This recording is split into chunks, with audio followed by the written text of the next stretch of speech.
Welcome to The Ride Inside with Mark Barnes, a podcast about the mental, emotional, and social aspects of motorcycling, brought to you by the BMW Motorcycle Owners of America and the MOA Foundation.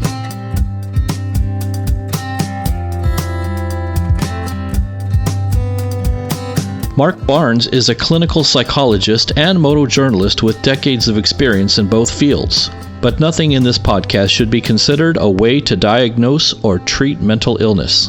We're all just trying to get through this thing called life, and motorcycles are one of the ways we do it. If you're in a crisis, or ride a KTM, please seek professional help. We'd love to answer your questions too, so send them to podcast@bmwmoa.org. Hi, you're listening to The Ride Inside. I'm Mark Barnes, and this essay is entitled Form and Function. I'm sure there are plenty of BMW enthusiasts who've detected beauty in the motorcycles produced by the marque throughout its long and convoluted history. To my eye, however, beautiful Beamers populate only the current era, maybe going back as far as the early aughts, with many since then still not qualifying for the adjective. Wait, that's a bit overstated. Certainly there have been a handful of lovely offerings over the past century, but the vast majority seem to have been designed according to a crystal clear hierarchy regarding form and function, with the latter taking all three positions on the podium. This is not a criticism. I've always thought of it as a perfectly respectable priority and exactly what the faithful wanted. My long-standing image of the stereotypical Beamer-phile was a late middle-aged man in an engineering-related occupation who eschewed fashion, both visual and technical, in favor of reliable, practical, real-world functionality. Looks be damned. An ugly bike or part served as evidence the manufacturer and owner subscribed to the philosophy of pretty is as pretty does. Ironically, the only person I ever heard utter this phrase was in fact a late middle-aged engineer, but one who owned old Ducatis.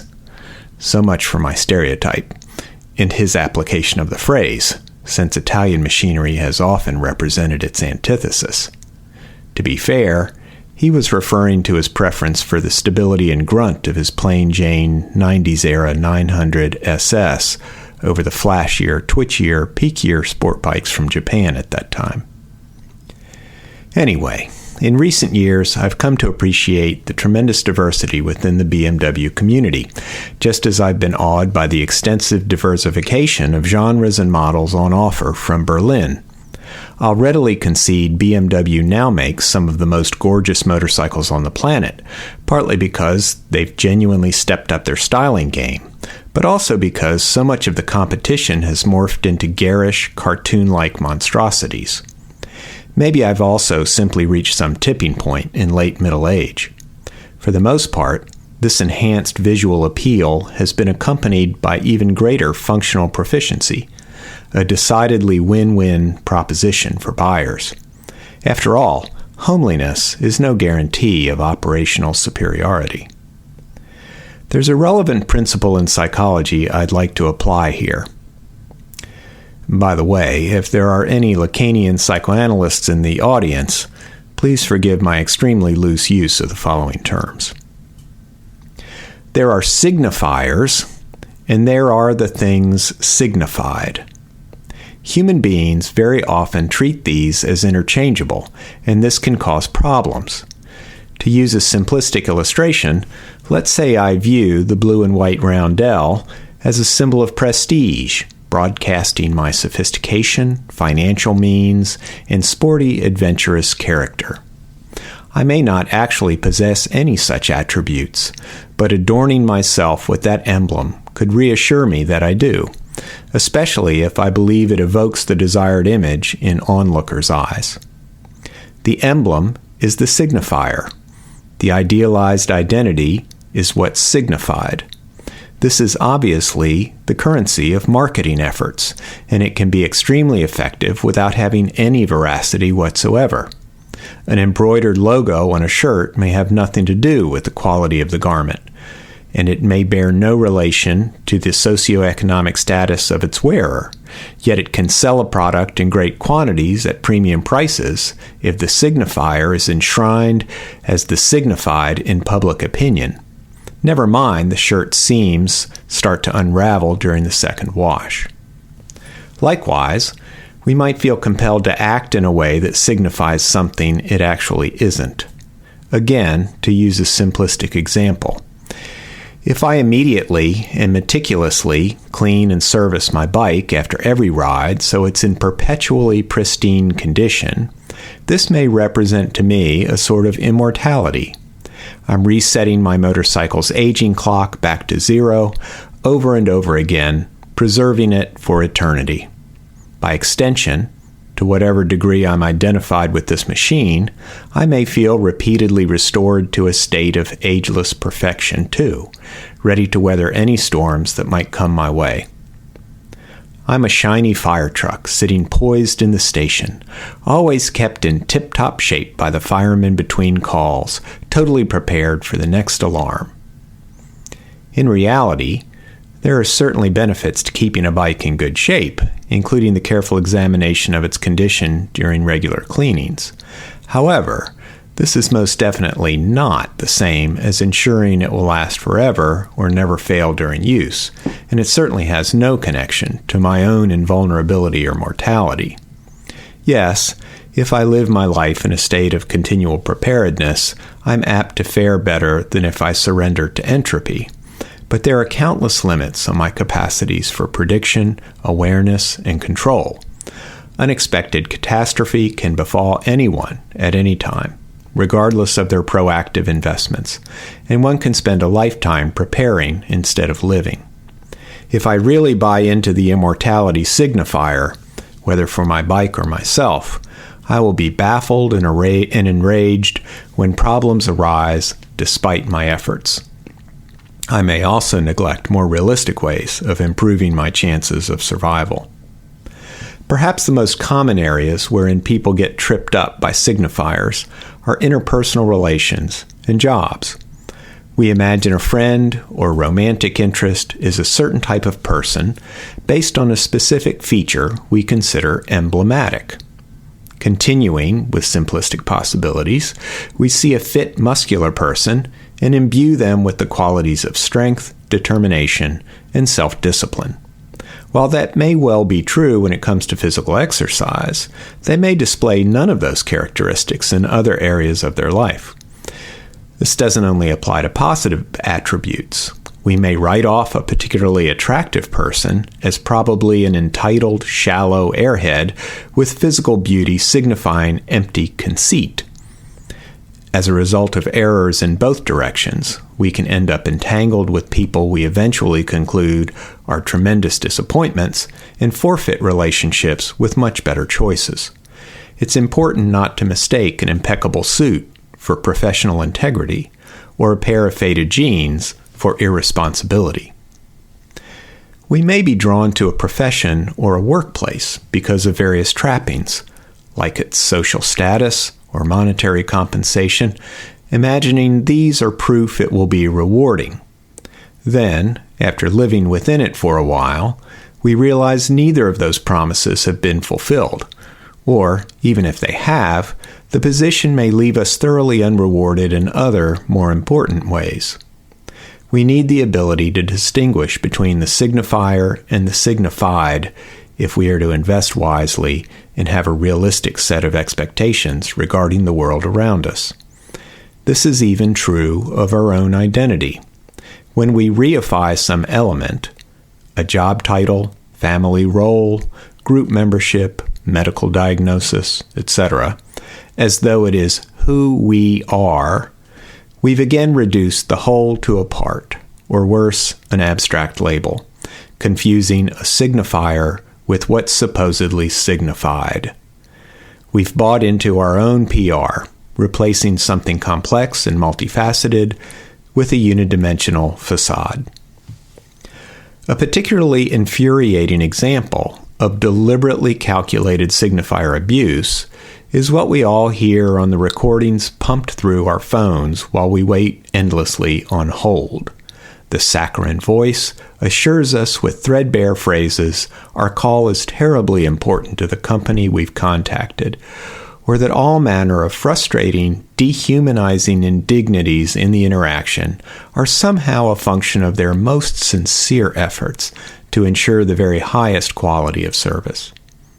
Do you really believe the health insurance company is denying your claim because it has your best interests at heart and is tirelessly protecting you from your doctor's greed and incompetence? The assurance of concern is most definitely not the same thing as actual concern. Corporate insistence on this count is usually so transparently incongruent it fools absolutely no one, and instead alienates and antagonizes customers even more. It's unimaginable anyone would mistake signifier for signified in this domain. I trust you get my point by now, so I'm going to give the concept a fresh shake. It occurs to me there are cases wherein the form is the function. We call this art. What if the electromechanical operation of my gorgeous R1250 RS isn't the main attraction? What if I just wanted it for its body work? Who's to say this would be an illegitimate justification for its purchase? Its form might edify me by virtue of its sheer visual, tactile presence, the graceful curves and sensual creases of its surface providing delight without its motor ever turning. I could take pleasure in the elegant engineering evident in the visible elements of its motor and chassis, as did those admirers of BMW motorcycles before the modern era. The aesthetics of design can be inspiring, comforting, or exhilarating. Why would this be any less genuine a function than transportation, sporting prowess, or touring competence? What seems superficial to one person might be the whole point to someone else. As for the issue of signifier and signified, the concepts don't really change. I would still be dealing with an abstraction, an element, and mistaking it for a larger whole that has been symbolized. Perhaps a bike's lines call to mind a fierce creature. Owning it is then tantamount to possessing that beast's raw power, not because of the horsepower the motor generates, but because of the facial expression of its headlights. Obviously, I'd be no more fierce in real life. Another bike's form represents something more maternal, a luxurious cocoon providing refuge from turbulence and pain. Regardless of the profile it cuts, a machine's precision craftsmanship might transport me to a parallel universe where order and logic coexist with careful, patiently applied, loving kindness. It's just plastic and aluminum, but I can infuse it with meaning of any magnitude, according to my emotional needs and imaginative tendencies. Ultimately, a deeper layer of emotion drives our imagination and shapes our perception and interpretation of signifiers. We're never, quote-unquote, free of such distortions. We never observe the world or ourselves from a truly detached, objective viewpoint. We can only recognize our propensity to mistake signifiers for the signified and try to carefully reassess such substitutions in the areas that matter most to us. In a very real sense, we live in a realm of self-manufactured illusions, and things are not as they seem. Alas, the blue and white roundel on my bike doesn't really accrue to the perfection of my soul, no matter how much I admire my bike's form or function. Berlin can't do that work for me.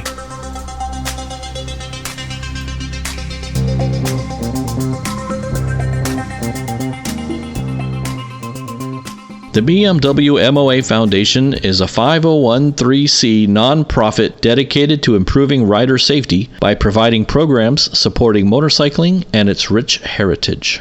The Foundation's mission is built to provide and promote programs for first-time riders, with an emphasis on youth, women, and families, and to support a variety of educational and training programs related to safe motorcycling. The Foundation has two prominent programs, the Paul B. Scholarship and Safe Miles. The Paul B. Memorial Scholarship Fund honors the memory of Paul Bayshores, an avid motorcyclist with a big heart and a love for his BMW riding community.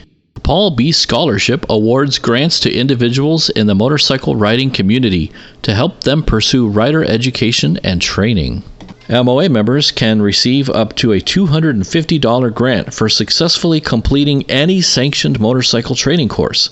Anyone who is not an MOA member can receive up to $100. Once you've scheduled and paid for your approved training course, submit your application to paulb@bmwmoaf.org. It's important to note the application must be submitted before the training course is completed.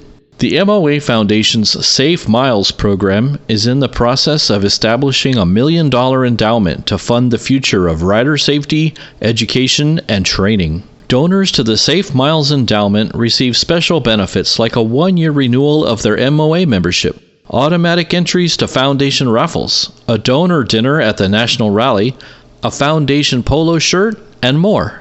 Learn more and make your donation to the Foundation now by visiting the Foundation's website at bmwmoaf.org and clicking on Safe Miles.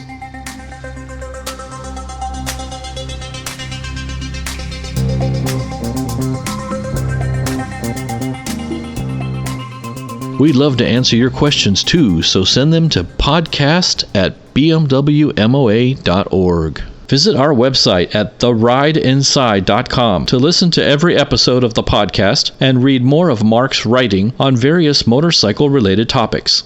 The best way to support The Ride Inside is by joining the BMW Motorcycle Owners of America. Yes, it says BMW right in the name, but we absolutely do not care what bike you ride.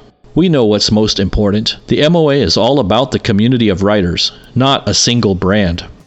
You can join as a digital member for $39 a year, or as a traditional member for $49 a year. The biggest difference is digital members don't get a hard copy of the monthly magazine in their mailbox. They access the BMW Owners News online. Each membership supports digital offerings like The Ride Inside, as well as everything else the MOA does. Find out more at bmwmoa.org. Ride along with us on the internet. The MOA and all its digital productions are on Facebook, Twitter, and Instagram. We'll see you out there somewhere on the road, or off it. Ride safe.